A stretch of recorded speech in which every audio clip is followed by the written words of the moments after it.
आज हम class 12th का चैप्टर नंबर 9 एमीन पढ़ेंगे। तो सबसे पहले ये देखिए कि इस चैप्टर में से एग्जाम में क्या क्या क्वेश्चन पूछे हुए उनको देखिए और फिर उनसे रिलेटेड अपनी तैयारी कीजिए। देखो, सबसे पहले ये पिछले साल भी पूछा हुआ है, इस साल भी पूछा है एग्जाम में। आपको एनिलीन बना के दे दिया, बेंजीन रिंग पर NH2 ग्रुप जुड़ जाता है तो इसका नाम एनिलीन हो जाता है। और नाइट्रस अम्ल ये क्या होता है कि NaNO2 और HCl ये मिलकर के जो बनाएंगे उसे हम नाइट्रस अम्ल कहते हैं। 0 से लेकर के 5 डिग्री सेल्सियस टेम्परेचर है। इतनी रिएक्शन दे दी और पूछा आगे क्या बनेगा, तो फिर N2 प्लस Cl माइनस ये बनता है, यानी यहां से H2 बाहर निकलता है और इस नाइट्रस अम्ल का जो ऑक्सीजन है उसके साथ में जाके जुड़ जाता है और H2O बन जाता है और यहाँ पर Cl आके ये जुड़ जाता है और ये बनता है N2 प्लस Cl माइनस। इसे कहते हैं डाई एजोनियम लवण। ये हर बार पूछा जाता है, आपको ध्यान रखना है। एनिलीन से नाइट्रस अम्ल की उपस्थिति में क्या बनता है, डाई एजोनियम लवण बनता है। उसके बाद में ये पिछले साल के हाफ ईयरली के पेपर में आया हुआ है, ट्राई मेथिल एमीन किस प्रकार का एमीन है। ट्राई मेथिल ये है एमीन का एन, ठीक है ना। और इस पर जुड़े हुए हैं 3 मेथिल ग्रुप, ये एक CH3, ये दूसरा CH3 और ये तीसरा CH3। और हम जानते हैं नाइट्रोजन आता है 7 नंबर पर और इलेक्ट्रॉनिक विन्यास लिखिए तो 2 और 5, यानी ये 5 बॉन्ड बनाएगा, जिसमें से 3 बॉन्ड ये बना चुका है, 2 खाली है, यानी ये लोन पेयर के रूप में इस पे रहते हैं। इसमें ये जो एमीन है ये किस प्रकार का है, आप देखिए नाइट्रोजन जो एटम है वो कितने मेथिल ग्रुप से जुड़ा हुआ है, 3 से जुड़ा हुआ है, 1 2 और 3। और जो 3 से जुड़ेगा तो फिर वो 3 डिग्री हो जाता है। अगर मैं यहाँ एक मेथिल ग्रुप हटा देती तो ये 2 डिग्री बनता, फिर हटा देती तो ये 1 डिग्री बन जाता। अब इसी से रिलेटेड एक बोर्ड में ये सवाल पूछा हुआ है, पिछले साल है ना। तो ट्राई मेथिल एमीन में नाइट्रोजन की संकरण अवस्था बताइए, ये पूछा और फिर ये पूछ लिया, तो यही ट्राई मेथिल एमीन है। अब बताइए, संकरण निकालते हैं तो lone pair plus bond pair, तो लोन पेयर है 1, बॉन्ड पेयर है 3, तो संकरण क्या हो गया, 1s और 3p, तो sp3 संकरण हो गया। उसके बाद में ये सवाल पूछा कि इसका IUPAC नाम बताइए। अब आपको तैयारी करनी कि भैया इससे IUPAC से भी पूछ सकता है, संकरण से भी पूछ सकता है और इस रिएक्शन से भी पूछ सकता है।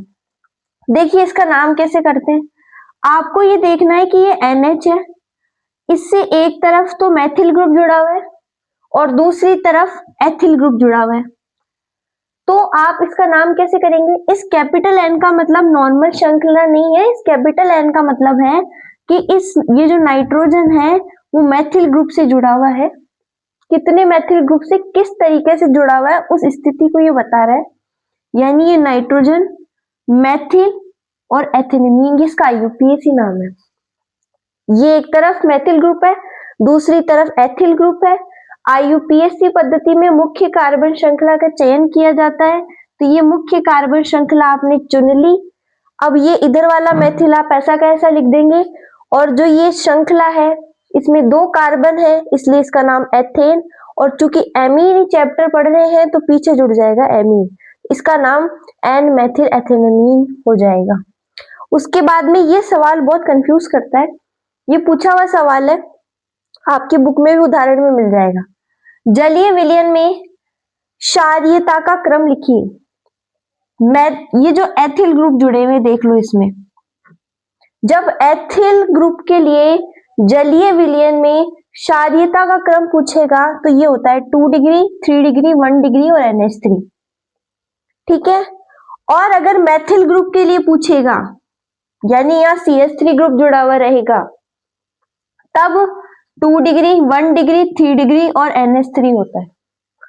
जैसे ये एग्जाम में पूछा हुआ सवाल कि NH3, C2H5NH2, C2H52NH, C2H53N, इनकी क्षारीयता का क्रम बताइए जल में।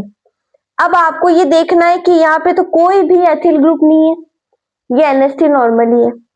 उसके बाद में यहाँ पे नाइट्रोजन एक एथिल ग्रुप से जुड़ा हुआ है तो ये 1 डिग्री है, यहाँ पे 2 से जुड़ा हुआ है तो ये 2 डिग्री है, और यहाँ पर 3 से जुड़ा हुआ है तो ये 3 डिग्री है। अब क्रम लिखेंगे तो सबसे पहले 2 डिग्री का, 2 डिग्री कौन सा है, ये वाला, फिर 3 डिग्री ये वाला, फिर 1 डिग्री और फिर अमोनिया। तो ये इसका क्रम होगा। अगर मैथिल देता तो 2, 1, 3 और NH3, इस बात को आप ध्यान रखना। उसके बाद में ये सवाल पूछा कि एक पद में परिवर्तित कीजिए, ऐसे सवाल पूछते हैं। एनिलीन से 2,4,6 ट्राई ब्रोमो एनिलीन बनाएंगे, ये है एनिलीन। इससे 2,4,6 ट्राई ब्रोमो एनिलीन बनाना है। कैसे बनाना है कि आपको 3 ब्रोमीन चाहिए, 2, 4 और 6 पे, तो 3 Br2 ले लिए और जलीय माध्यम लेना है आपको। जलीय माध्यम लेने के बाद ये हो गया 2, ये 4, ये 6 ट्राई ब्रोमो एनिलीन बन गया। ऐसे करना है रिएक्शन में। उसके बाद में ये सवाल पूछा एथेनेमाइड से मेथेनेमीन बनाइए, ये कैसे बनाते हैं? तो मैंने आपको बताया था कि जब C डबल बॉन्ड O से एक तरफ R ग्रुप जुड़ा हुआ है और दूसरी तरफ NH2 ग्रुप जुड़ा हुआ है तो इसका नाम हो जाता है एमाइड। तो ये 2 कार्बन हो गए तो इसका नाम हो गया एथेनेमाइड।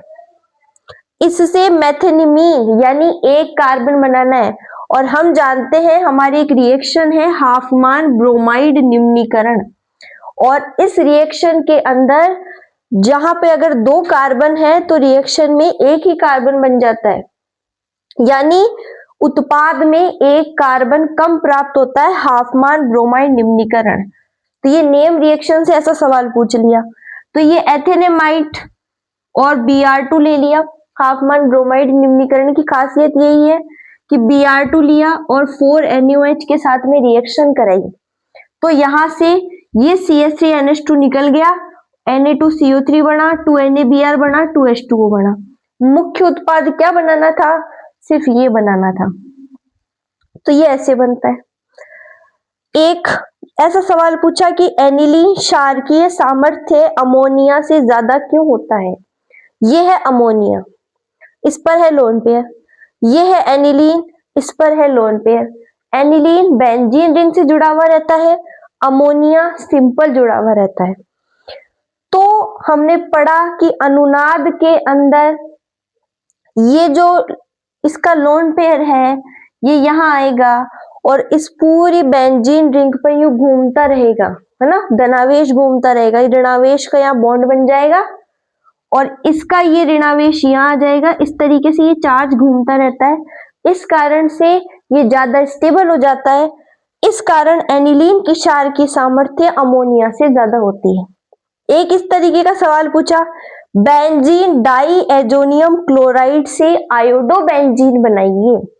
तो ये है बेंजीन डाइएजोनियम और इसे आयोडोबेंजीन बनाना है, यानी बेंजीन रिंग पे आयोडीन जुड़ा होना चाहिए। तो Ki से रिएक्शन कराइए और ये आयोडोबेंजीन बन जाएगा। आप इसका स्क्रीनशॉट लीजिए, फिर कुछ और सवाल की बात करते हैं।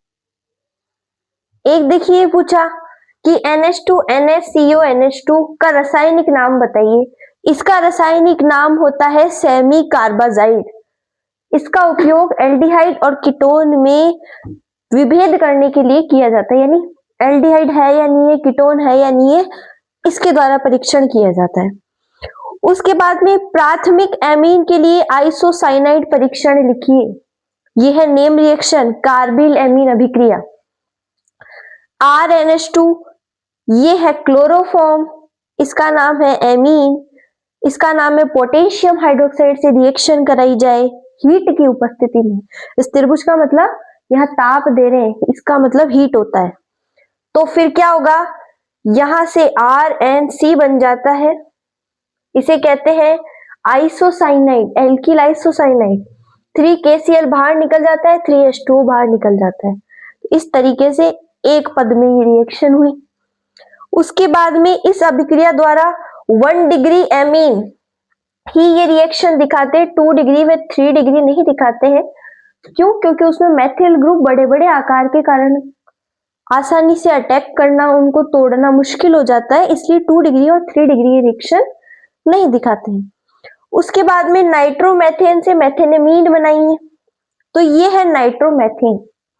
इससे आपको मेथेनेमीन यानी CH3NH2 बनाना है। कैसे बनाएंगे कि आपने 6 हाइड्रोजन ले लिए, SnHCl ले लिया और उसकी उपस्थिति में जब रिएक्शन हुई तो CH3NH2 बन गया और H2O बाहर निकल गया।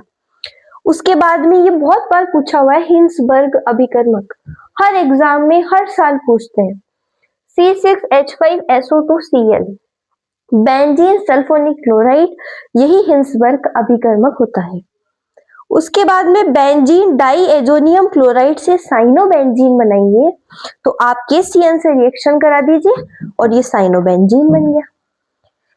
उसके बाद में ये कुछ छोटे छोटे क्वेश्चन हैं जो आपके बुक के फर्स्ट पेज पर लिखे हुए हैं।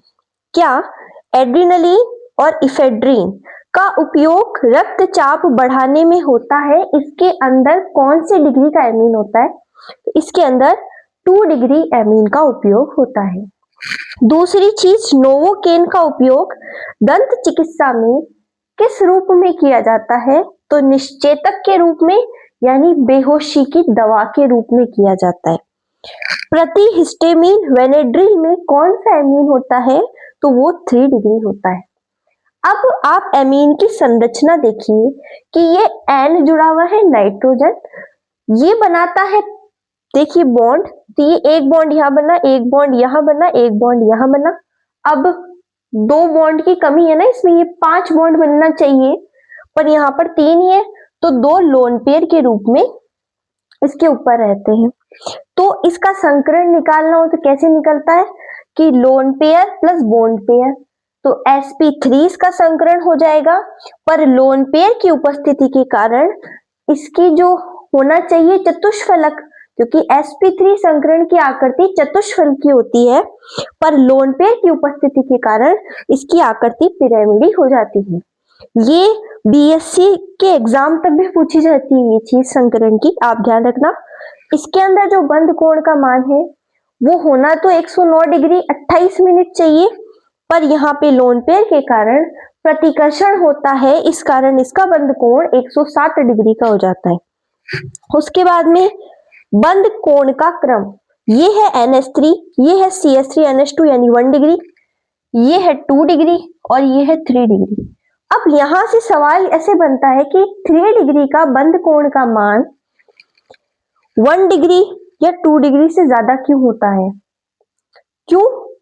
क्योंकि इसके अंदर एक तो है उसके ऊपर लोन पेयर उपस्थित और दूसरा इसमें मैथिल ग्रुप है बड़े बड़े आकार के कारण, इस कारण इनका प्रतिकर्षण ज्यादा और बड़े बड़े मैथिल ग्रुप के कारण इसका बंद कोण 108 डिग्री हो जाता है 3 डिग्री का, और बाकी हमने ये पढ़ा इसका जो होता है वो 107 डिग्री होता है।